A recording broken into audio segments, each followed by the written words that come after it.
that Trump voted by mail at the same time he's trying to ram this Save My Fat Orange Ass Act through Congress right now, which is a bill that would do away with mail-in ballots, has put leaders in the GOP in a bit of a pickle. The Speaker of the House, Mike Johnson, was asked about this latest act of brazen hypocrisy and did a little tap dance around it. President Trump has railed against mail-in voting as rigged. He said it's a form of cheating as recently as Monday. But in yesterday's special election in Florida, he voted by mail. How do you square those two statements? Look, I think some states have handled mail-in balloting well. I think Florida is a good example of that. They don't allow fraud, and they have great systems. That is not true in other parts of the country, and that is the concern, especially in a state like California. Right. Florida, as we all know, is very buttoned down, very normal, whereas California, it's a madhouse. Listen, I've lived in both states. I've lived in Florida. I've lived in California. The only thing Florida does better is get manatees addicted to meth. All right? All right. Hey, look who's here. Dr. Doom. A great doomy morning to you, Dr. Doom. Hello. Well, fine. Everything's fine here. I'm feeling not that doomy. Oh, really? No. This is based on? Based on being up for 4 hours and being a little groggy and over-caffeinated. Okay. But, what the hell? Oh, cry us a river about getting up early. Whatever it takes, right? Whatever it takes, yeah. I still got up before you, and I'm on Pacific time. Yeah. I should hope so, yeah. You just, all of these stories are connected. You know, you've been doing this great work in Ukraine, and it's just the fact that we have lifted sanctions on Russia to further fuel their war on Ukraine, and also to fuel them, giving Iran the heads up on how better to kill us, and then lifting sanctions also on Iran makes this just the most incomprehensible, all the while, Stephanie, Zelensky has sent these teams of unbelievable world-class experts in drone technology, drone warfare and anti-drone warfare, to help the United States and our allies. That's a leader. That's an ally. Despite being humiliated in the Oval Office. Extraordinary. Totally extraordinary guy, yeah. You said a land for security peace deal would be a disaster for Ukraine and Europe. You write in The Hill this week, Doc. You said as Russian and Ukrainian negotiators prepare to resume peace talks in Europe temporarily on situational hold because of the other unnecessary war. Pressure is mounting for Kyiv to accept extraordinary territorial concessions of, from my estimate, roughly 22% of its sovereign land as the price of a ceasefire. That's consistent with Putin's demands, which unfortunately are reflected in the Trump administration's 28-point peace plan. I mean, it is hard to underestimate the amount of international disaster Donald Trump has gotten us into. And by the way, you know how much space there is between Putin's position and Trump's position? Yeah, none. Like how close can I get my fingers? Yeah, exactly. Yeah. It is atrocious. It's really. It's a shame that we are living in a time when a guy who's got a buddy-buddy relationship with the leader of our most aggressive enemy, and the guy is the president of the United States, and this is really hard to explain. It's not hard to explain. We probably understand why that is, but it's a horrible thing. We're seeing polls like this. Citizens of 4 key U.S. allies say it's better to depend on China than on the United States under Trump. Swaths of the public in Canada, Germany, France, and the UK have soured on the U.S., driven by Trump's foreign policy decisions. They found respondents in those 4 allied countries believe it's better to depend on China. And meanwhile, Trump's begging China. He's begging anyone to help him clean up this disaster that he's made in Iran, right? Yeah, well, why doesn't he ask Canada? Oh, wait, I'm sorry. Oh, we pissed them off, too. Us. Yeah, I forgot. I forgot for a second. Yeah. He's, burning bridges doesn't even adequately explain what he's done. He's insulted, he's offended, he's destroyed decades of alliances that we depended on, and vice versa. And I'm hoping that when he's out of office and when there's Democrats controlling Congress and the White House, that we'll be able to fix some of these broken alliances that Trump's responsible for. I don't know, but that's really kind of our only hope right now. Well, that's the question, Doc. How long is it going to take to repair this damage, not just to our reputation, with our allies? This is just an economist said that Americans will pay the price for the Iran war for literally years to come. He said the average American look forward to paying the economic price for the Iran war for years to come, even as the Trump administration claims gas prices will drop precipitously in just a few weeks. When his health care plan gets here in 2 weeks, the same thing he says for everything.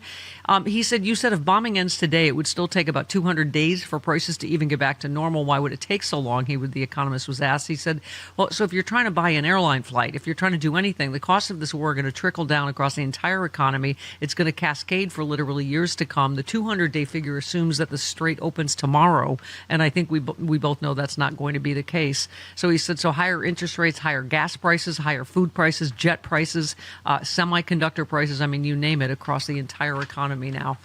I know we say it every day, Doc. I do not see how the world can sustain 3 more years of this. Well, it's going to have to do something to accommodate, hopefully on a temporary basis, until we can get a chance to figure out how to recover from this. But, you even take this Iran war, $200 billion he wants.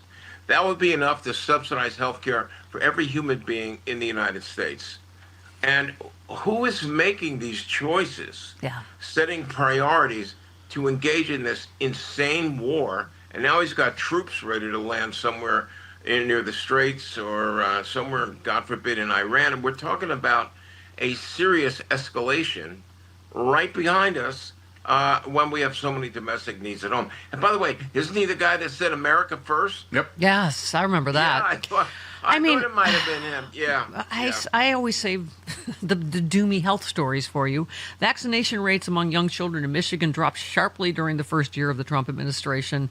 Bobby Kennedy Jr. influencing immunization practices in the United States. That decline is about 13 times greater than the average annual change over the last 18 years. You wrote about there's always a sliver of good news. Judge rejects Kennedy's limits for child and COVID vaccine. The effects of a judge's ruling against Bobby Kennedy's assault on evidence-based vaccine policies can't be overstated. Mr. Kennedy's ideological crusade of misinformation against sound public health recommendations has already fueled dozens of outbreaks of measles, resulting in thousands of infections. This is the problem. You look at the actual what's happening in Michigan, Doc. The problem is this disinformation, again, going to take years to unravel. Even you would get good judge rulings, but unfortunately, they've just put it into the body. It's like a poison in the public, stream. So, I posted 2 predictions yesterday relative to health. The first one is that because of that judge's ruling, really stopping the implementation of some Kennedy's wackier plans and policies around vaccines, I think that has really stopped him in his tracks. My prediction about him is that even Trump is going to start thinking about Bobby Kennedy Jr. as a liability, much like the case with Kristi Noem. And I don't think that Bobby Kennedy is going to survive through up until the midterms. I think he'll be gone before that. He'll be asked to step down. And the second thing is, they proposed this complete whack job, Casey Means, to be Surgeon General, probably the most ill-qualified human being on the planet to run the, to be the Surgeon General of the United States. And I think she's never going to get that job either. So I think on the good news side, I think, they got to a point where they just ticked off enough people, including maybe in the White House, who care about the president's political situation. And those people are going to be gone. Well, at least with Kristi Noem, we have that nice $220 million perfume commercial that she left us. Okay. Did you buy it even? Are you... You're not, are you? By the way, there's a little bit of breaking news from the Kristi Noem camp. Oh, yes, please. Corey Lewandowski. She has a camp? Yes. Okay. Corey Lewandowski has been fired in the middle of her junket. Oh, dear. To South America. Oh, dear. It's lover spat? Yep. Or is he... I don't know. He was a boyfriend. He was a boyfriend. I think. Yep. Okay. Oh, all right. Yes, I'm sorry, Frau Blucher. She's Frau Blucher with the horses. My boyfriend! Doc, it's the misinformation and just the dear leaderiness of where we are is part of what's terrifying, right? They gave him a new little fake prize yesterday. Caroline Levitt said of Iran, their entire leadership has been killed, and nobody's really seen or legitimately heard from this alleged new leader. So would you say there's been a change in the regime? There's been a change in regime leadership, which is what the president said. So thank you for confirming he was right. If you heard it from the president of the United States, obviously it's true. You're beginning to see the regime look for an exit ramp. They recognize they're being crushed. Their ability to attack American and allied forces, as well as their ability to defend their own territory, is dwindling literally hour by hour. I mean, we are literally, and we have always been at war with East Asia territory, right? I was saying you have to go overseas to get accurate reporting on how disastrous this war is. Look, we're dealing with a level of political pathology that we've really never seen before, and it's fueled by the ability to just easily, regularly, daily lying. It's just nonstop. And look, we're sorting out information now, whether it's true or BS, is increasingly difficult because of the behavior of Donald Trump and his minions and the addition of AI. I think we're going to have a hell of a time figuring out who is actually saying what, even when it comes to the midterm elections, if they allow us to have them. I'm sorry to distract you, but while you were talking, a woman came and got a coat out of the closet behind you and left. I hope that wasn't Mrs. Doom leaving you, but... She's not leaving me again. Karen! I gotta call my lawyer. A rare appearance of Mrs. Doom on the Doomcast. Yeah. Oh, boy. So one last one. We are just in this delusion that they keep, this quote unquote president in Trump. The public's loving ICE patriots at the airports. No, there are 3 and 4 hour lines. They are doing nothing to help. Even every interview they do at the airport, people are beginning to obviously know that it's Trump's fault. Know that what are these guys doing here? They're just standing around. What the hell are they doing there? And if you were like a black or a brown family or an immigrant trying to take a flight, would you feel comfortable trying to get through TSA with ICE agents standing there? It's just completely out of control. Yeah. But we'll fix it in November, won't we, Steph? Yes. Well, you better go fix your marriage right now, Mister. I don't know where she went, but I'd go. Yeah. Right. Well, anyway, that's fine. She looked. I don't know. She looked pissed. I'm just kidding. I know. I'm just kidding. No, she didn't. She just got her coat. I don't know. Yeah. All right. Fine. I'm trying to cause trouble in Doomville. Don't do that. And you did. Damn it. Okay. Oh God. She gave you the finger before she left. No, she didn't. I'm just kidding. I'm just causing trouble. I love you. Bye, guys. Bye. Thanks, Doc. Well, if you are old enough to notice clothing styles from your past coming back into fashion, hello, brooches and jackets with shoulder pads.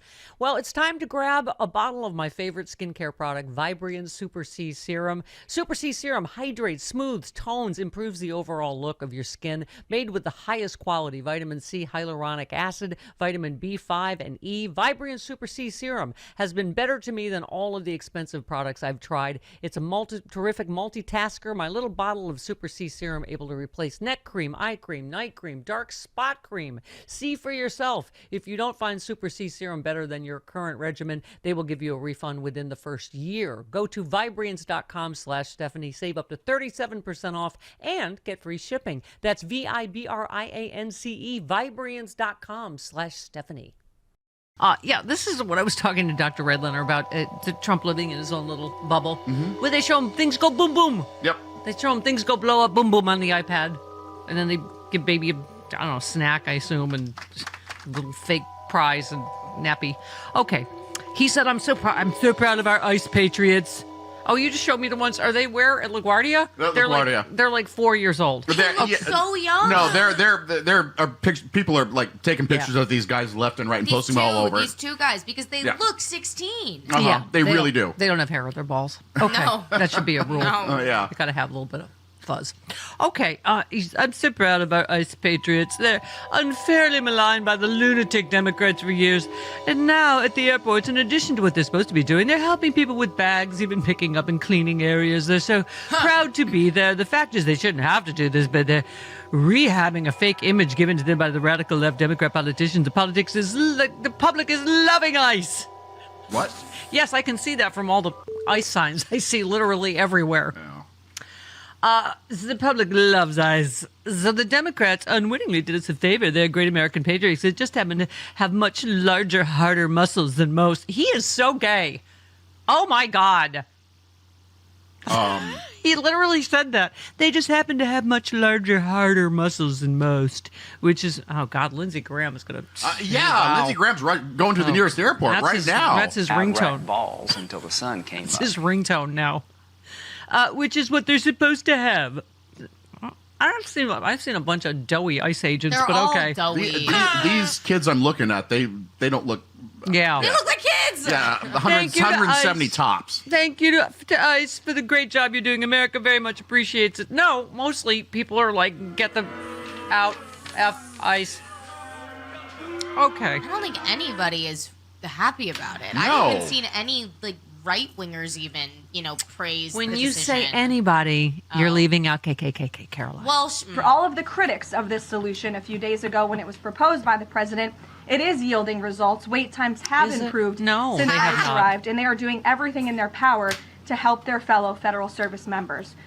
I need a normal person. Yes. No normal Right. people. on- They've not improved. No. 3-4 No, hours no. in a lot of airports. My roommate travels for work. He Yeah. works as a tour manager for different artists. Okay. He has been to LaGuardia and Austin and a bunch of other airports Yeah. in the continental United States. And he said that at all of those Yeah. airports, all the reported airports, the wait times have been 3 hours plus for TSA Yeah. pre-check. Yep. Yeah. That is insane. Yeah. Yep. Absolutely. Oh, I'm sorry. What's that, Bella Moore, Caroline? For No. you? Sure. Yes.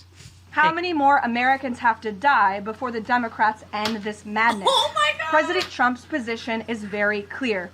He wants the federal government opened. He wants the Department of Homeland Security funded, and he wants the Democrat Yeah. shutdown to end immediately. Oh my God. Boy, oh boy. I can't wait to see her. She's not going to do well in prison. That's No. all I'm saying. No. Right? No. Her filler's gonna migrate I all know. over the place. She's gonna. I love when Bella goes catty. It's the best. When they go low, I go lower. Sorry. Yes. Yes, we go down to the basement. Well, Literally. Once this administration is out of office, then we can, raise Then it up we a will little. elevate Sure. ourselves Yeah, again. exactly. And we pretend that we were never this awful. When Republicans are normal and Yes. not weird, Right. then, Yeah. I brought Hulk Hogan back to life yesterday. By accident. Oh. I'm a helper. I think the president has shown that he is absolutely the leader of the free world, the head of the most powerful military in the world, and in various examples, so the 12-day war between Iran and Israel, the ceasefire between Israel and Gaza, the president has shown a very unique skill at getting our allies to get on board with what's in the best interest of the United States, but also the world in cases of foreign policy like this. Oh my God! Really? Is she seriously a fembot? Has she had an operation, or is that just how her brain Oh my God. operates? What about he's done it. Israel and Lebanon, huh? He has done a unique job, that's for sure. I will give her that, Chris. there's that. However, did she say unique job of bringing our allies together? And by allies, she means ally, meaning Israel. that That's John it. walked us into this. Yeah. A unique, and basically every other ally has told us to go off. Even Yeah. China is like, No, thanks. no. You're a mess. Yeah.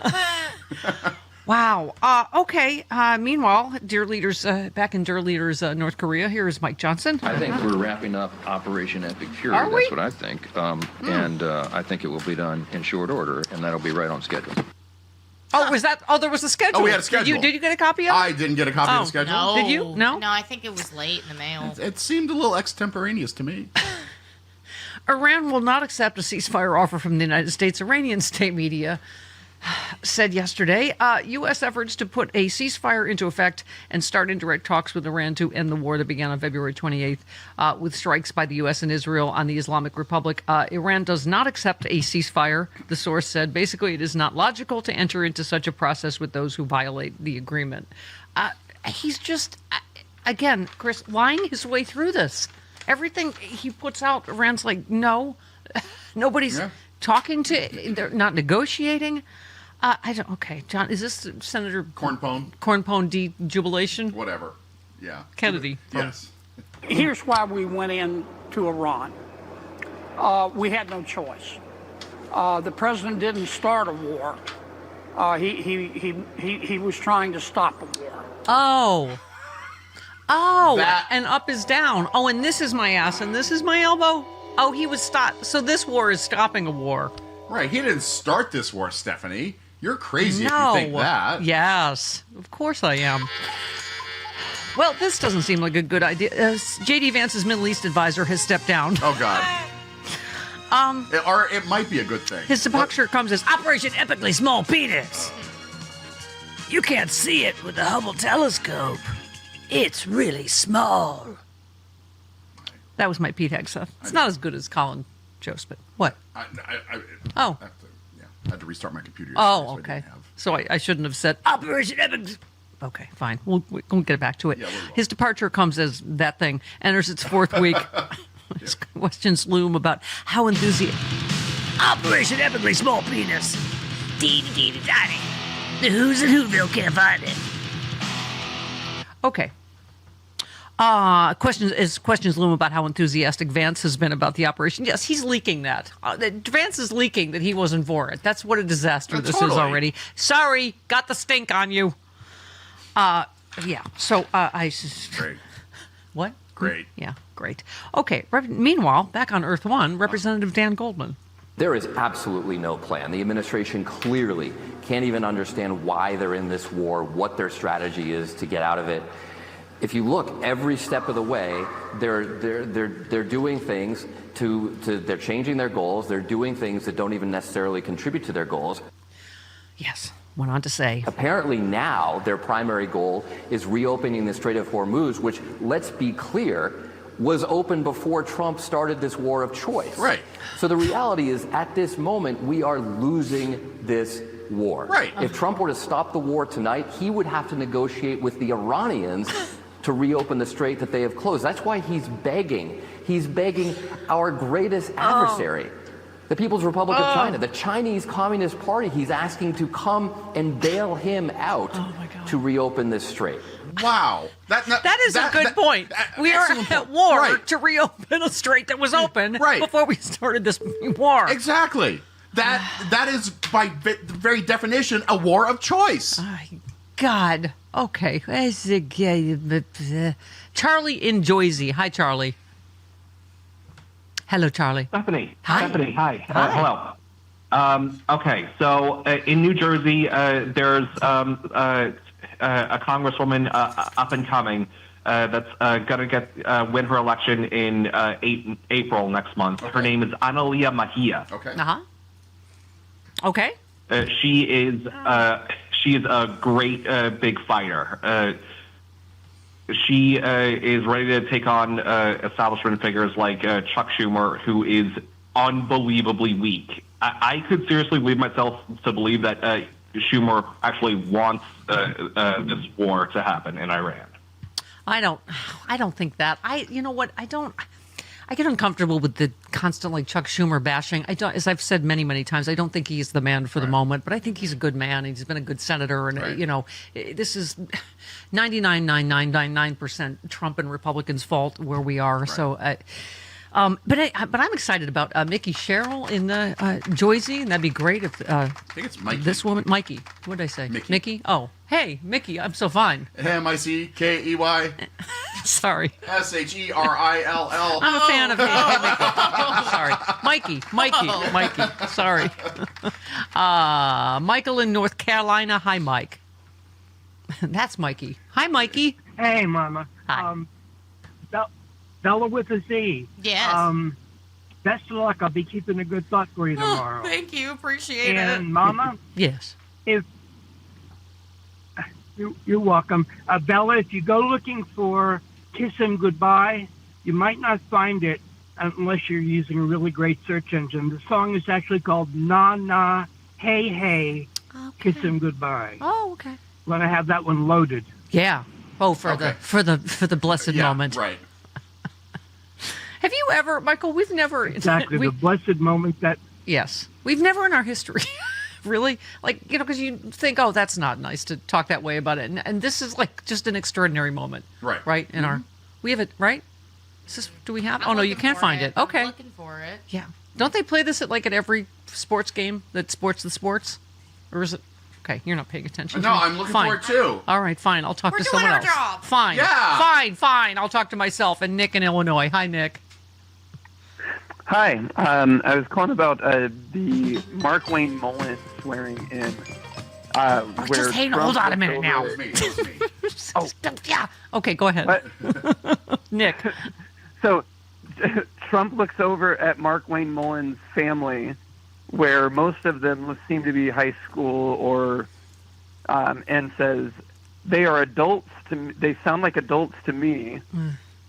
And then. Okay. All right. Anyway, our phone system remains fantastic. Okay. Yes, we did the story yesterday, right, Bella, about how creepy Mark Wayne Mullen is. Yes. It's not about whether you're for spanking or not. It's the way he describes it, and specifically about his little girls. It is creepy. I would argue, though, that spanking is very outdated, and you yes. cannot, Well, that's a whole nother topic, but it's the way he talks about it is so misogynistic and kind of like girls need to be corrected. Oh, you know what remind me of, Bella? The thing in the Epstein files of Trump saying, I'm going to teach you how little girls should behave. Yeah. Oh, there's a creepiness under all of it. Yeah, I'm sorry. It's inherently sexual. Yes, thank you. Thank you. About how they love it and they crawl back in my lap after I spank them. I'm like, ew. Okay. What is Jimmy Kimmel's new one? Mar-a-Lago? Mar-a-Lago. Yeah. I like it. Don in Denver City by the Bay. Hi, Don. Hey, good morning, beautiful people. How you doing? Good. How you doing? Hey, you know what, guys? They're talking about raising the age of the military to be, I think, from 42 to 44. Everybody's always talking about Barron, but how about Eric and Don Jr.? Are they going to be at any Thank you. recruiting station? Don, I saw someone else wrote to me about that. They just raised the age to, 42? I'm like, man, all these MAGA dude bros that get drafted. Enjoy how great America has been made. Yes, ma'am. And how many times, by the way, are we so sick and tired of Donald Trump with his fake salute to the military when all he really is doing is giving us the middle finger? Because anytime whether it's Robert Mueller, even my guy Jesse Ventura, or the late Senator John McCain, all he did was go out of his way to insult him. What makes a war? He's not a hero. Yeah. Or, Don, I've said it before. Trump knows he can never measure up. I don't know how one veteran ever voted for him. I don't get it. He's a draft-dodging coward. That's before all the awful stuff he has said about veterans and... Okay. Senator Tammy Duckworth, speaking of people that observed... All Donald Trump has done has actually immersed us in yet another unending war. Let's be clear. No one is winning this war. It's unnecessary and it's incoherent. Trump can't articulate a justification that has already... for a war that has already killed 13 of our troops and put thousands of Americans in danger and sent costs through the roof here at home. He launched a war without true justification and without an idea of how he was going to end it. Yeah. Paul in San Diego. Hey, Paul. Oh, hi. Hi. I've got a song for the playlist. Okay. Combination of the two, Jefferson Airplane. This is a very joyous song. Oh, fantastic. Okay. All right. Yeah. Oh, happy. I don't know if you remember that one. Goes, whoa, whoa, whoa, whoa. I'm sorry. Oh, wait, no, that's unnecessary. That's not necessary. Singing over the phone isn't necessarily the best way. I love how he immediately was like, yeah, he knew. Perhaps I shouldn't have started this. That was like the Iran war. He's like, oh, what have I done?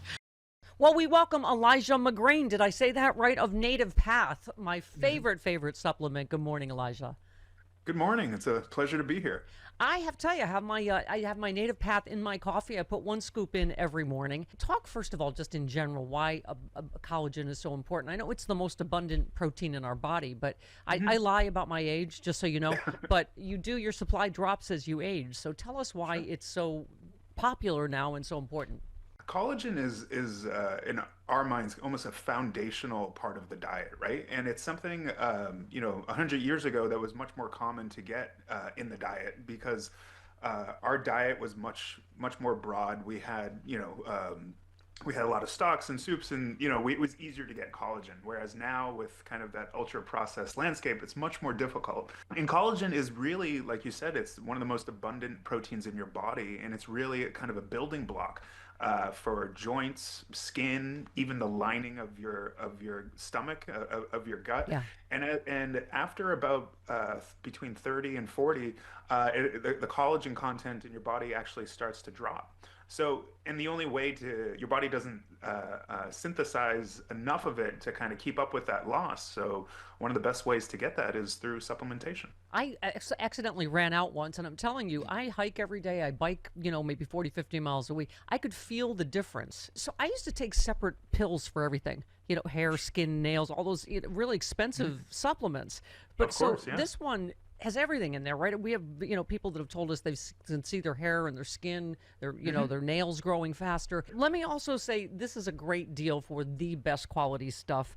Right now, you can get a special bundle deal at a fraction of the retail price and free shipping. The offer only available at getnativepath.com/Stephanie for the best collagen. Elijah, thank you so much. Such great information. Hey, could I have my creepy holy war music, please? Bella, thanks so much. Wow, this just gets creepier and creepier.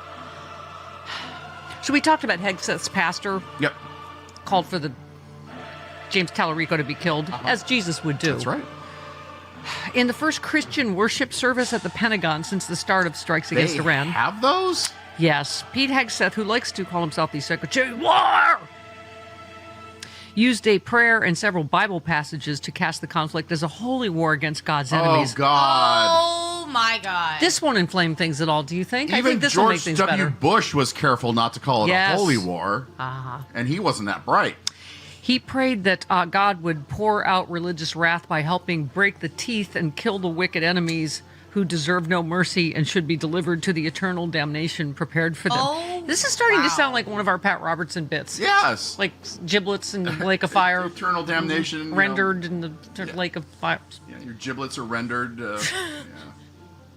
And he did so during the service while carrying to the podium what looked to be his Bible that is stamped on the cover with the Jerusalem cross and the phrase "Du Volt," thus matching the controversial Deus Volt. I don't know. Matching the controversial Crusader tattoos on his body. Yep. Mm-hmm. Just among other thoughts, he said, "Snap the rod of the oppressor." Lindsey Graham's like, "No!" Okay. You really went there? Yeah, I couldn't hold myself. We've been on a Lindsey tear this morning. Frustrate the wicked plans and break the teeth. Yes, no teeth. I don't like it. Need a little bit of teeth for some friction. Break the teeth of the ungodly. Can I just say once again how weird all these people are in addition to being sociopaths? Uh-huh. By the blast of your anger, let the evil perish. Let their bulls go down to slaughter, for their day has come. The time of their punishment, pour out your wrath upon those who plot vain things and blow them away like chaff before the wind. Oh, my God. Okay. If that doesn't... Wow. Okay. The irony in all of it I know. is that, correct me if I'm wrong, but wasn't Jesus peacenik in the he was a peacenik. Yeah, and he was where was he born in the Middle East? Yes, Maybe, brown skin. maybe, Yeah. Blah blah blah. We'll talk to Fugelsang tomorrow. Brownstein, Middle Eastern Jew. Yeah, He blah was blah blah. Palestinian. Yeah, he was not. No, I don't think he was American. Bethlehem is in Palestine. Did you see for the That's what first I thought. for the first time Americans in polling are more sympathetic to Palestine than to Israel, and Netanyahu did that. He did that Yes, pretty much single-handedly. Israel is in Lebanon now. They are bombing Lebanon. There is occupation in Lebanon right now, and people are not paying attention to that. And that is also very bad right now. I don't know what's going on when we talk about Jesse Ventura twice in 1 week. You are correct. I did do his. Didn't he have a show? I did his show. That's what it was. Yes. As I always describe it, it was a trip without a suitcase. I don't know how long it was, but it was. Yeah. I don't know why I always remember. Stephanie, oil doesn't come from the ground. Okay. Anyway, he's making good sense these days. That was when we were electing action stars willy-nilly to office. Yes, we had Arnold Schwarzenegger till he ran out of movie. Remember how we thought the movie catchphrases were so hilarious at first? Yeah. Well, gonna terminate the deficit. Jesse Ventura was in Predator with Arnold Schwarzenegger. Yes, remember he started Hasta la vista, good Davis, and we were like, ha ha ha. And then when he got down to his Z movies, we're like, oh Jesus, with the catchphrase, we get it. Yeah. You're a movie star. Not with The Last Action Hero, please. Please consider this a divorce, good Davis. We get it. Good Davis is a tumor. All right, we get it. Okay, he said, so I'm calling right now for Barron Trump, Donald Trump's son. After all, he's had 3 wives. He's had kids with each wife, and nobody's ever served in the military. To my knowledge, Trump, in the last 100 years, has never done military service. Well, right. Barron, you can change that. Enlist in the United States military right now. Do something your father didn't have the courage to do. Do something your father didn't have the patriotism to do. I want to see a Trump in the military. Everybody in my family has served, so I think I can say that with all due confidence. Come on, Trumps. Don't just reap the benefits of the free world. Somebody put on the uniform, and that's you, Barron. Yeah. I agree. That's you, Barron. Let's do this. Jesse Ventura was a Navy SEAL. Seriously, tough. they are all just grifters, cowards, just like him making money off of this grifting, insider trading. Barron will not. Not. Let's be so real. The jokes are funny. They were funny at first, but he will not serve. No. And it's getting to a point where there are people my age dying, and it is really terrible. Yeah, it's could be very people my age dying, 44 almost. They've raised the draft the age to 42 for the military. People just a couple years younger than me, Chris, 40-year-old maggots. How's it feel now? How's it feel now with your truck and your Trump flag? Yeah, skedaddle on over to the enlistment office. And your truck nuts. Yeah, and your truck nuts. William in Missouri. Hi, William. Oh, my goodness. Am I actually on the air with Stephanie Miller? This is an honor. Thank you. An absolute honor. Thank you, sweetness. I've been listening to you for a long time. I have tried to get as many people as I know to listen to Progress Radio. Thank you. I have one small request. Uh-huh. I implore everybody to please refer not to the Epstein files, but to the correct name, the Trump Epstein files. That is correct. Good idea. If everybody starts saying that it's true. Constantly over and over again, Yep. I think it will actually be picked up. Yep, thank you, William. No, it's a good point. He is mentioned more times than Epstein That's right. in these files.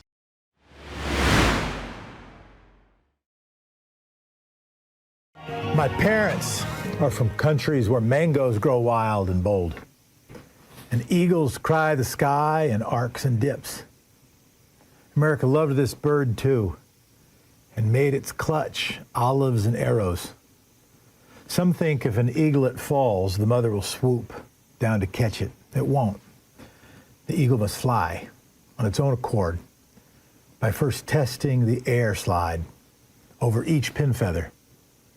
Even in a letter of wind, a mother holds so much power. After the pipping of the egg, after the branching, an eagle is on its own. Must make the choice on its own, no matter what it's been taught.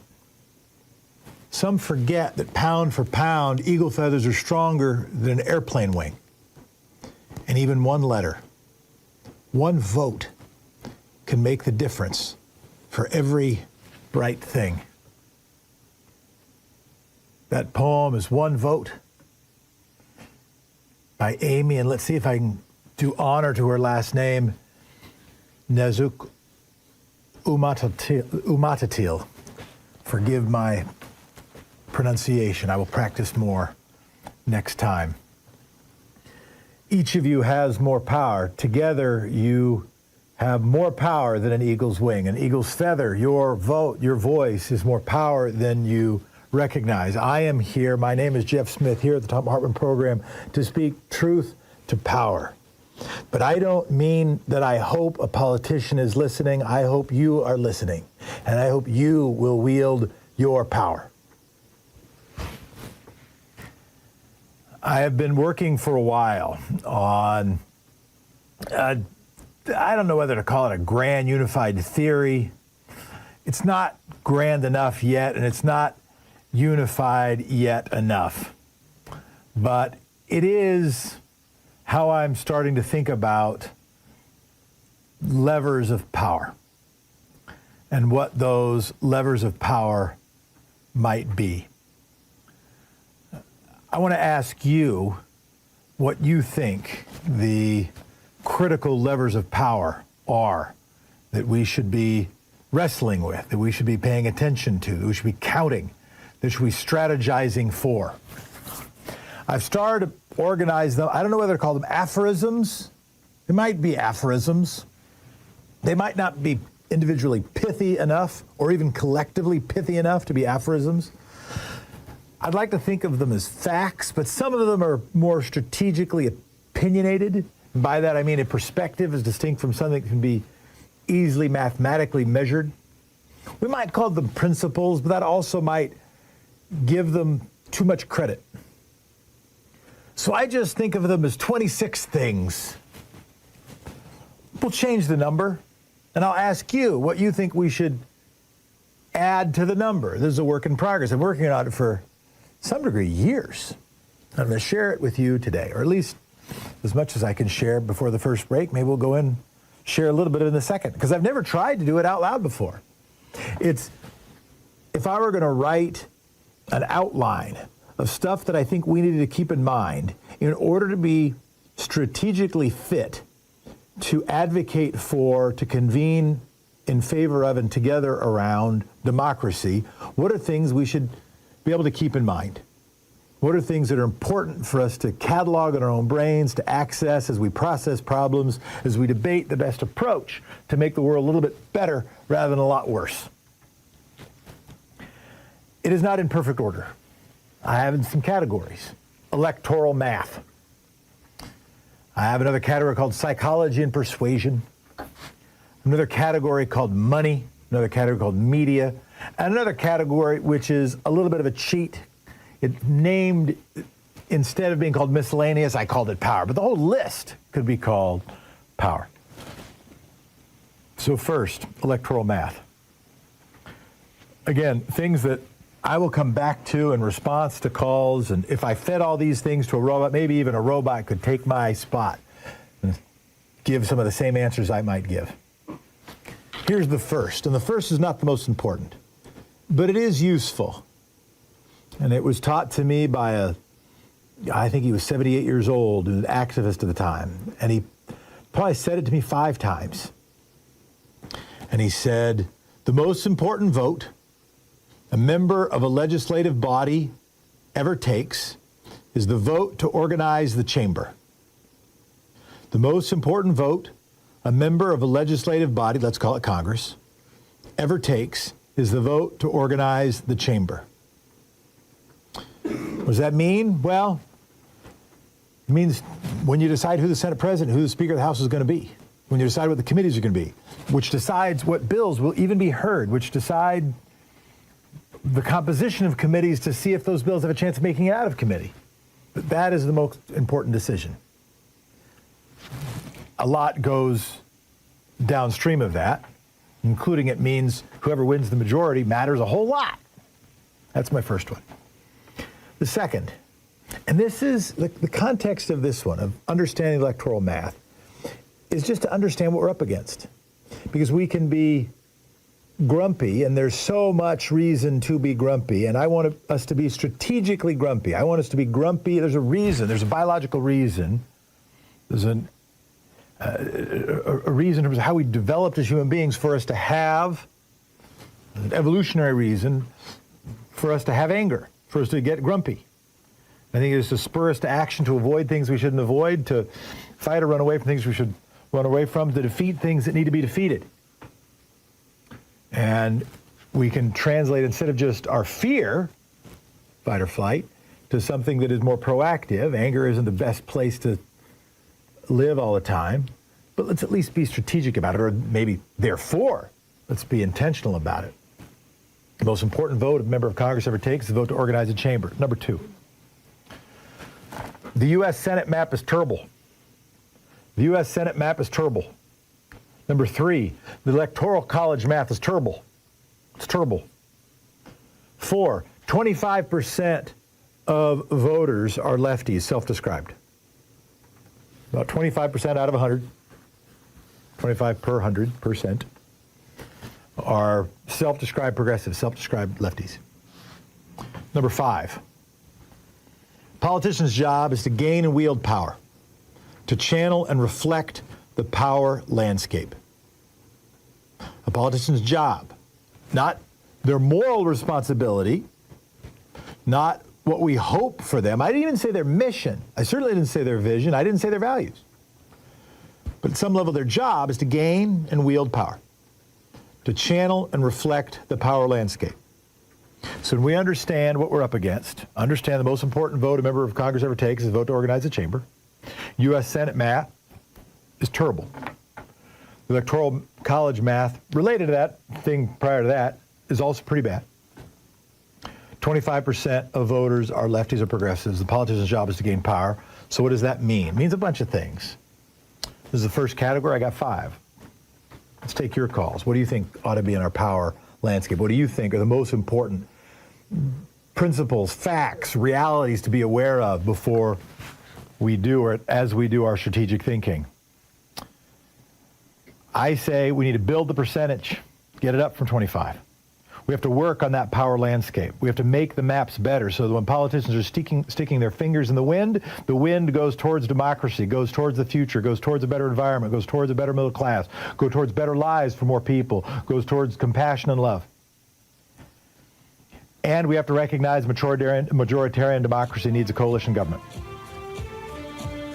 People in this show, people who listen, part of this community, you wield power. How are we going to wield that power? Let's wield it strategically. Let's wield it with heart and brains.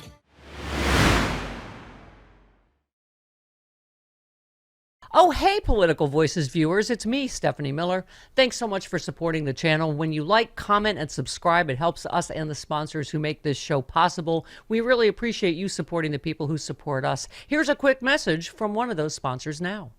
Hey guys, this is Tara Devlin for the Political Voices Network. This is America, right? We don't do kings here. No crowns, no thrones, no authoritarian cosplay. That's why we created the No Kings American flag pin. It's small, it's bold, and it says exactly what you're thinking without having to say a word. Put it on your jacket, your bag, your hat, even your cat. It's your quiet way of signaling to other patriots that you believe in democracy, and yeah, that still matters. You can grab yours now at store.politicalvoicesnetwork.com. The No Kings American flag pin. Because in America, the power belongs to the people, not the palace.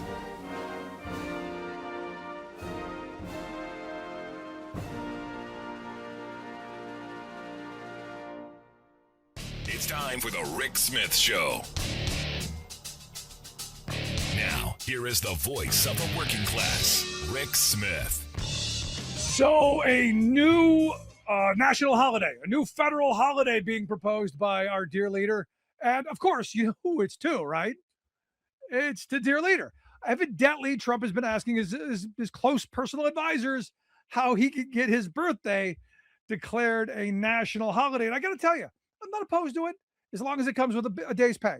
If I can get a day off with pay across the country, you pass a bill that says Donald Trump birthday day is a paid day for everyone across America, and Elon Musk and Jeff Bezos and the billionaires are going to pay for it. I am 100% okay with going, happy birthday, Don, especially after he's gone.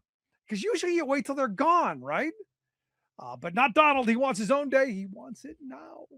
And here to share some thoughts on the big day that could be, I've asked our good friend Sarah Burris to come share some thoughts. She's senior editor over at alternate.org, the website. Sarah, thanks for taking time for us. Hey, Rick, how are you? So a new federal holiday, Donald Trump birthday day. That's not it. That's not it. He has asked he's been talking to them about a new national holiday. He also wants his own monument, like I guess a statue, and I don't mean the statues of him and Jeffrey Epstein that have popped up in Washington, but an actual monument to himself. And then the other thing he's been asking for is if he could get on Mount Rushmore, which we had heard a little bit about during the first term that he had wanted. Well, apparently now the way that he's talking about it is he's complaining that none of those other people on Mount Rushmore have done anything even near what he has done. Of course. I just want to remind people it's George Washington, um, Jefferson, Thomas Jefferson, Theodore Roosevelt, and Abraham Lincoln. Right. Like, you could make an argument for Roosevelt, but Roosevelt established the entire national park system. I mean, it's a huge deal. It's a huge piece of the United States. No, for me, it wasn't important. He was a trust buster. He's the one who broke up some of the big monopolies in this country that gave us a chance of not being an oligarchy forever. So yeah, I think he's way up there. So it's like, who are you going to replace, Don? Well, maybe. Never mind. So no federal holiday. I thought there was going to be a national holiday out of this. Man, I wish we could have like a national holiday for Election Day. Like, I wish that was the holiday. I mean, I thought for sure at some point there would be like a 9/11 national holiday, but that, obviously hasn't happened. So if it's not Donald Trump birthday day, what holiday is he thinking about? No, I think it's just a Donald Trump day. I think it's just like a day of him. Oh, okay. So it's not a birthday day, but it's going to be on his birthday. I mean, it could be. It's just a day of Trump. Oh, okay. Well, I thought every day was a day of Trump.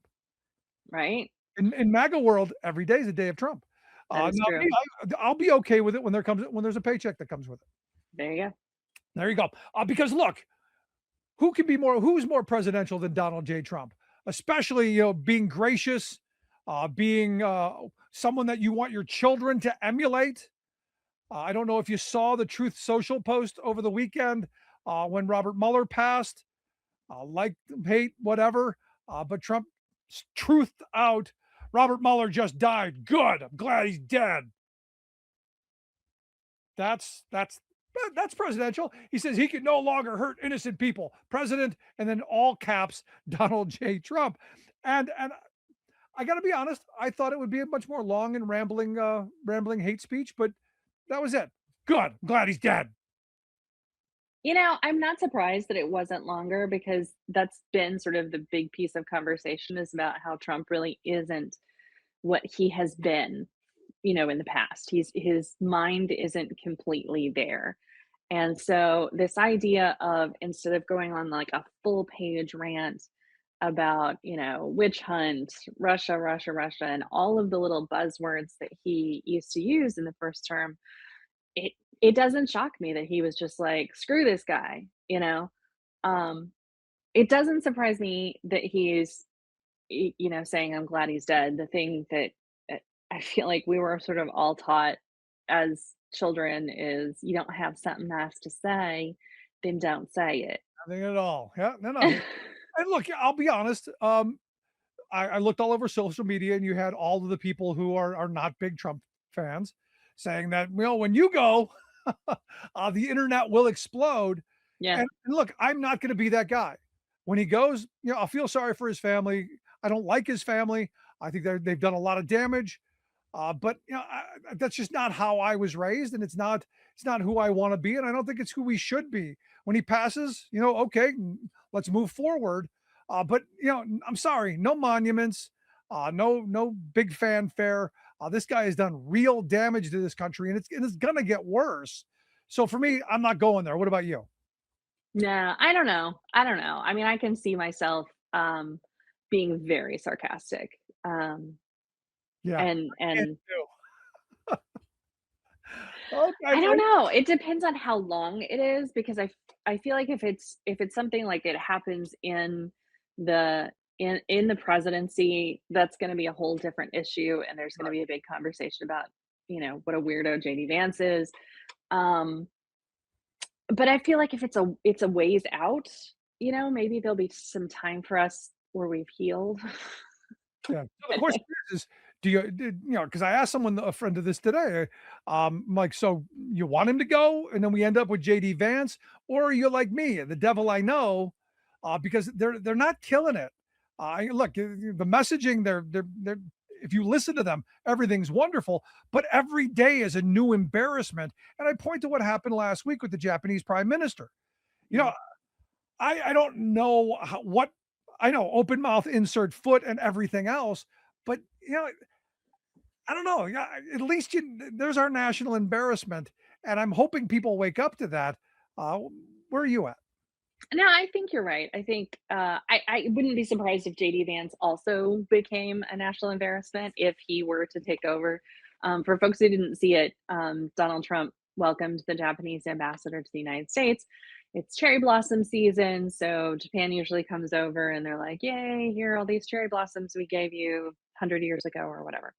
So, um, and one of the Japanese reporters asked him about why he didn't tell any of his allies, and any of the American allies, or the European allies, or NATO, about, that he was going to attack Iran, and he like made a joke where he was like, well, "Y'all didn't tell us about Pearl Harbor, did you?" And everybody just went, "Oh, gross, really?" And her reaction, the prime minister's reaction was priceless. It was like, "You get me out of here yet?"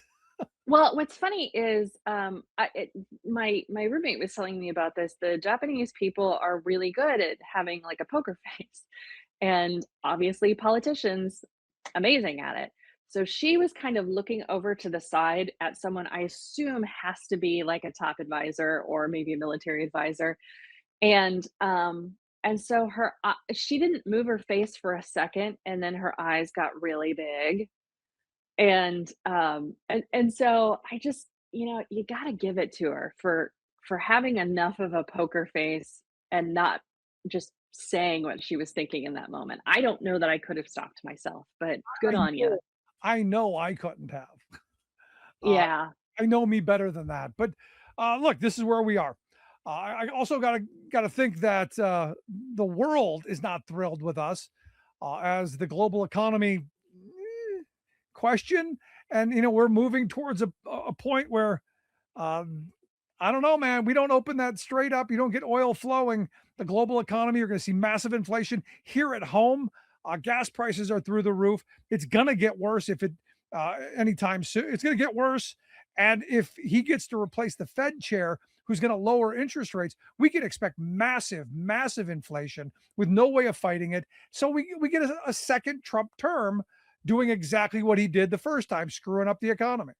Yeah, absolutely. And I think, I mean, I don't know about you, but I'm trying to figure out how I can move my 401k to something safer, or maybe like a foreign market of some sort. But yeah, the scary thing is how certain of himself that he is on economic issues, and that there is no safety. There is no like somebody standing in the way to protect us from really bad decisions. And Whereas, say, hey, maybe don't. yeah, and I think like one of the major stories from the first administration was about Trump always asking, what are our military options for these like little squabbles. Like he decides he's mad at Venezuela and wanted to know what his military options were for that. And and this was back in the day when, he had a chief of staff who was gonna, just say, "No, we're not gonna look that up," and he'll move on to something else in a few days and forget about it, and we'll never talk about it again. Give him a different toy, and he'll move on. Yeah. But now with gas prices high and food prices are about to go up, I guess, because you've got a strike going on out in California. The JBS workers there, represented by UFCW, United Food and Commercial Workers Union, have been on strike. And you listen to some of the stories. I read some of the stories in the New York Times. You hear some of the folks. The working conditions are deplorable. The wages are pathetic. And finally, people have had enough. So it seems like we're heading towards everything kind of coming to a head in this moment. What's going Yeah, on? so it's actually in Greeley, Colorado, the meatpacking plant, and the workers there are. I mean, the stories that you hear are about people who like have a gash across their arm from an injury at work, There are stories about how they have to pay for their own protective equipment, and if like a knife sharpener goes missing, they have to pay for it out of their own pockets. Now the company denies all of this, right? Like legal disclaimer. Company denies all of this. But the major thing that really kind of hit me was when one of the workers said, "We can't even afford to buy this meat.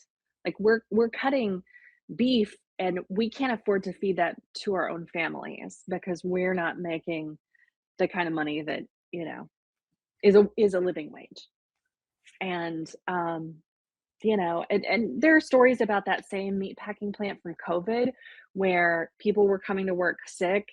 I want to say like four to six people died because they were coming to work while they were sick, and just At least it wasn't like they were in Iowa though, where they were betting on how many people they could get sick. Oh my But God. as I was reading through the story, I'm like, this reminds me of the jungle. You go back to the Steinbeck book, and I'm like, have we gone that full circle that we're back to where we started from? Maybe, I mean, that is the one good thing that I feel like happened at the turn of the century, the turn of the last century, not this one, where I feel like Americans were they finally were like, no, and I feel like if you look at some of the stuff with Starbucks and, I keep hoping that normal everyday Americans are just going to put their foot down and be like, that's it, we're done. We're done. Like you gotta start paying us a living wage and start joining unions and start going on strike and start doing this stuff, because the only way that we created the largest, most prosperous working class in the history of humanity during my grandparents' generation was by going on strike, by things not getting moved, by literally tearing this country apart brick by brick, because the people came back from World War II were like, we ain't putting up with, we're not going back. We want more going forward. So, I keep saying it's going to take a major catastrophe, and here we are. I think Trump starting this war could be moving us in that direction, especially with the fact that Trump really believed Iran was just going to roll over, and it does not look like they're ready to roll over at all. No, definitely not. I mean, we're in a situation, I guess, where the Americans don't have the equipment to be able to block a lot of the drones that are going through from Iran. Like it's, I think we talked last time about a little bit about asymmetric warfare, which is the banana peel on the tarmac, right? It's something really weird that's completely different. That's not about like fight, right?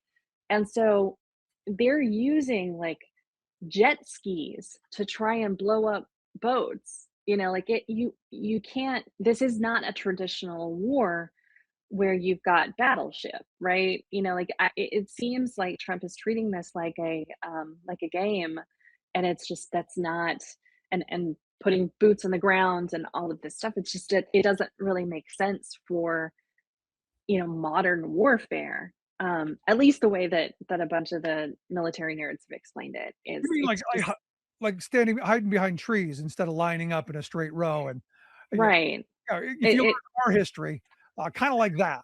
Yeah.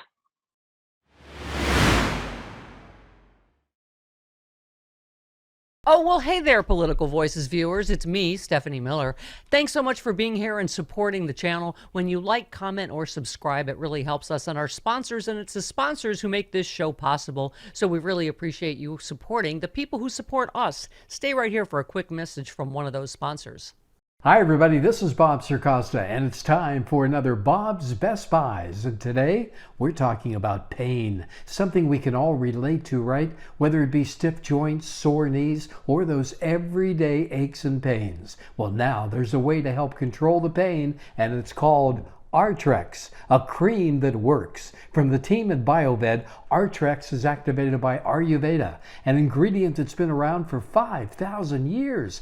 It focuses on natural wellness, promoting circulation, and helping to fight inflammation. It's plant-based and absorbs fast. And just for listening right now, BioVed has put together a special package you won't find anywhere else. Go to biovedproducts.com/Bob. That's biovedproducts.com/Bob. Isn't it time to feel better, move better, and live better? Now you can with Artrex.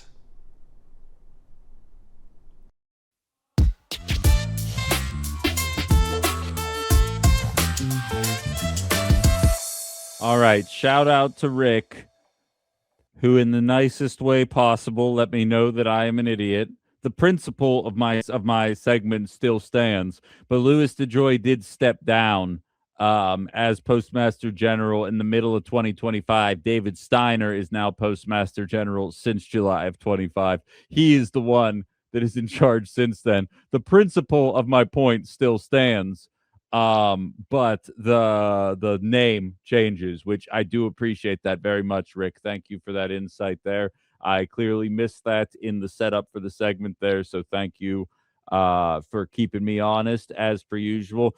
Anna says in the YouTube chat line, we've never left the caste system. This is reinforcing it. We are getting closer to a monarchy than any other form of government. Well, at the very least, it's a feudal system, right? I mean, we're inching closer and closer to a reality where people are essentially working in order to be able to pay for room and board and nothing else. And that isn't the way that America had worked for as long as it has. But I do get your point. Nevertheless, it definitely is a system of haves and have-nots that is, just growing unavoidably obvious as time goes on. And I mean, for the record, again, if Democrats have a solution, they will walk away, walk away. Look at my mug if you're watching the YouTube channel with this election in 2026 and beyond, because all stats are highlighting exactly how angry young people are with the Trump administration. Latinos are angry with the Trump administration at this point. Women, obviously, even men are starting to leave, specifically young men, because much to the chagrin of a lot of liberals, there's a lot of people out there who voted for Donald Trump not because they're racist and not because they're sexist, but because they wanted to throw a rock at a system that they felt had left them behind. And it turns out that Donald Trump is exactly as much of a grifter as a lot of liberals had been warning him that he would be. And now they are sitting there. The refrain that I hear from right-wing podcasters is that this was supposed to be the breath of fresh air. He says, after the crap we dealt with during the Biden and Harris years, this was supposed to be a return to normalcy, and things have only gotten worse. I think a lot of the MAGA elite were hoping they could something trans their way into a Jedi mind trick of the economy was never one of your major issues.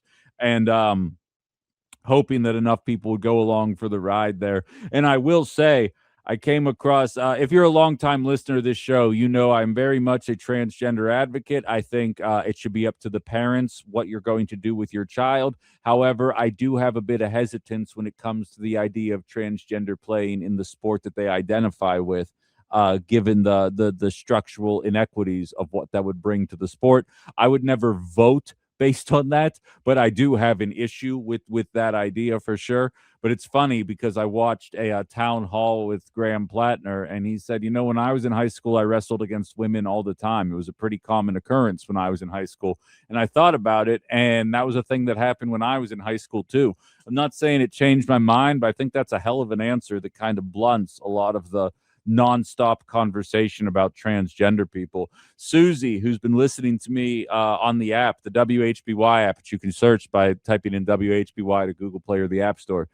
She's been listening to me driving around the country. She was down in Arizona during the summer months, made her way back up. She said en route back, she says, Ben, I saw billboards throughout Kansas. We drove around all three of these cities, and I noticed them. God made trans people is what the sign said. It was actually, yeah, so on and so forth.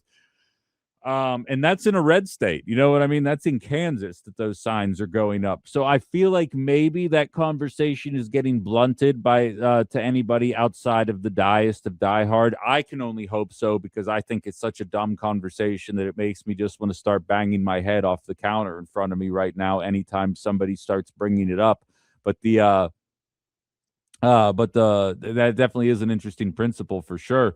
And Jaro Mani says the establishment Dems need to get out of their comfort zones and start acting like We need them to. I completely agree. And I'm hopeful that it happens. It's going to be really interesting to see. We're going to have our own Wisconsin version of it. And I'm honest to God, I'm so freaking excited about it because assuming everything goes according to plan, there's some actual progressives running for governor right now. And we're going to see. I can already tell there's Democratic accounts that I interact with on social media that all of a sudden aren't interacting with me as much because you can tell they are a certain kind of Democrat and I am a certain kind of person because I'm not a Democrat.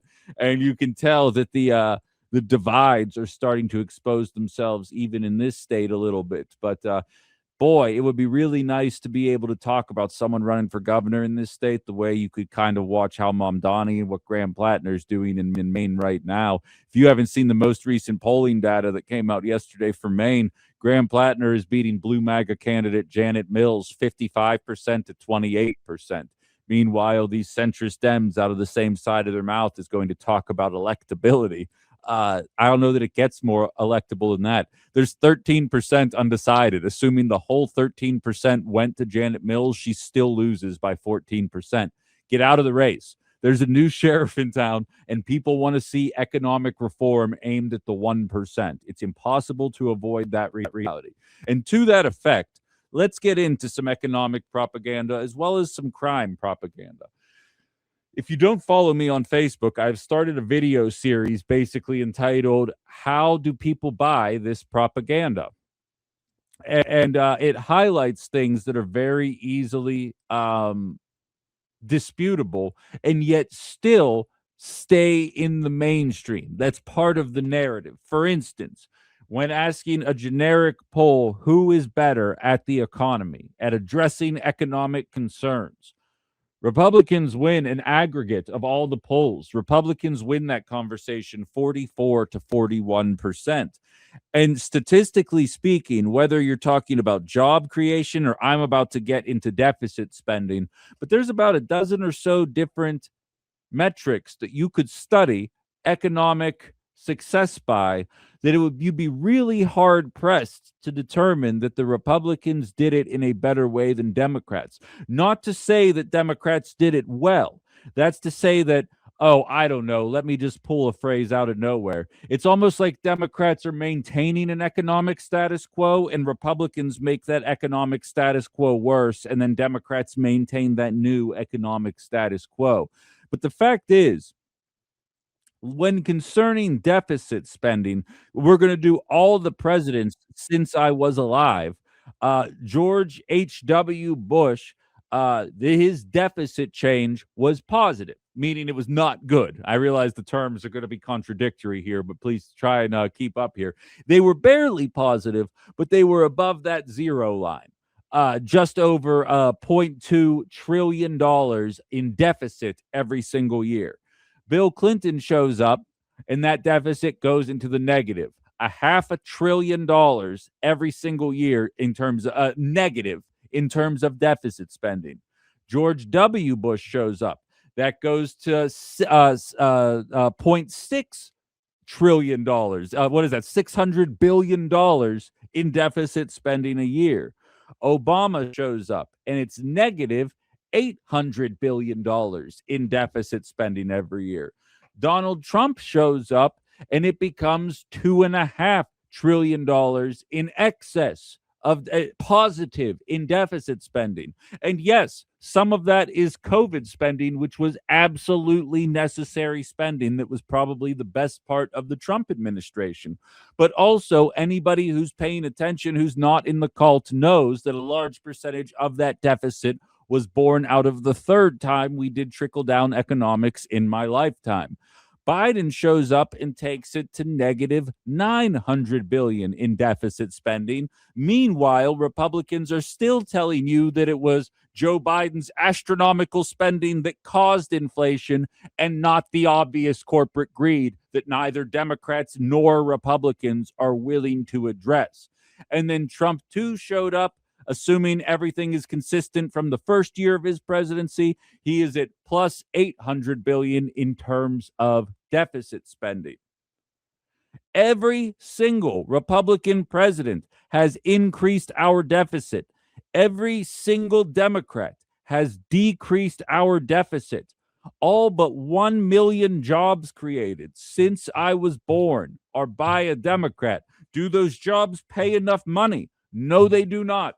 Our economy is not working for 2/3 of the American population. But in order to address the shortcomings of a democratic economy, the backtracking, the coming further away from an economic status quo that takes place during the Republican Party has got to go.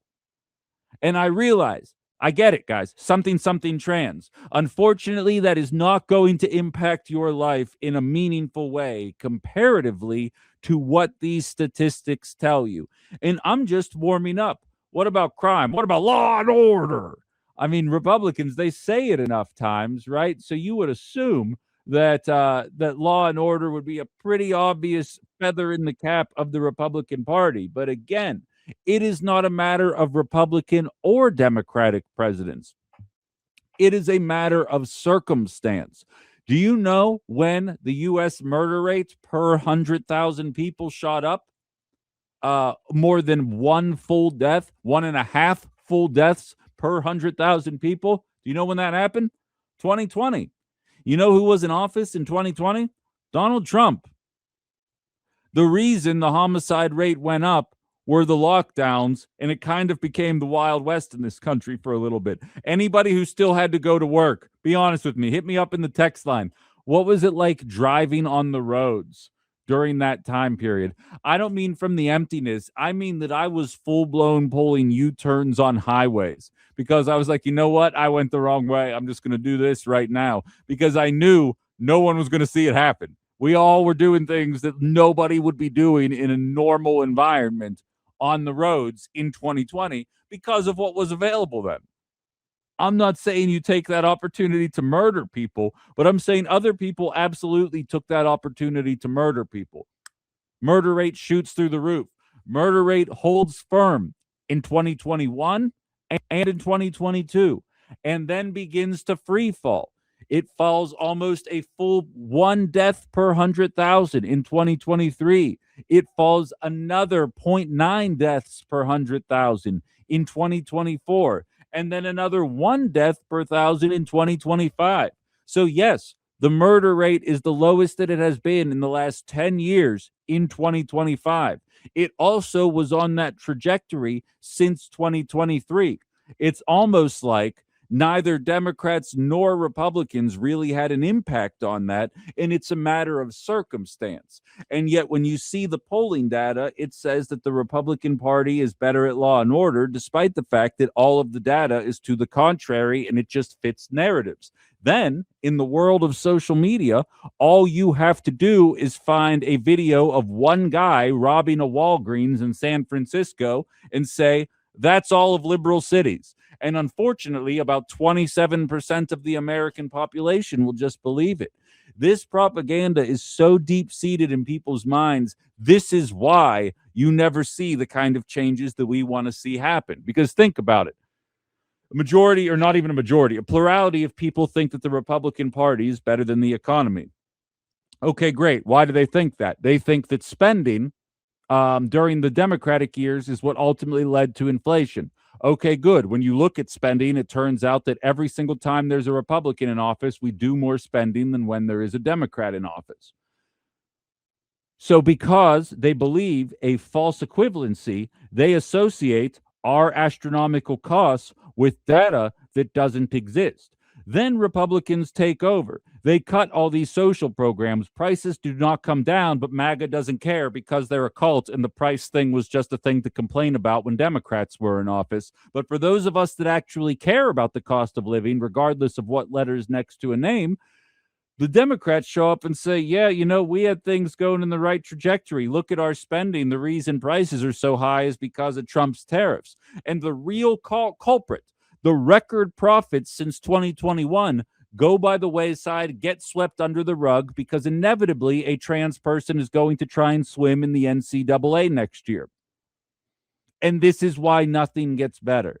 And then when I highlight these statistics, people say, Ben, you got to stop being so partisan. This ain't partisan, ladies and gentlemen. I'm breaking down the data for you in a way that highlights that one party is clearly better than the other party is at this. And until you can grapple with that reality and then hold people to account, there's no way that this gets better. The fact of the matter is, guys, when it comes to deficit spending, Republican Party is the biggest obstacle that we have right now, because they keep cutting taxes for the wealthiest Americans, keep increasing defense spending, take away food stamps from single mothers, and none of our prices go down. And then they can convince their voters to blame the welfare population. And I don't mean major corporations. All right, we've got a call and a whole bunch of texts coming through here. We'll do the call first and we'll continue along from there. Hello, you're on Outside the Box.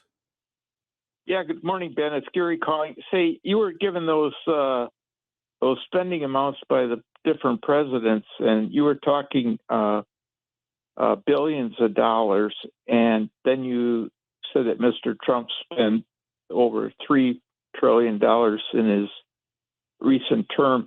I think it was last week they said in the first 19 days of this war in Iran, the U.S. has spent $890 billion, which is equivalent to what one of those other presidents spent, I think, in his whole term. But the deficit keeps going up, and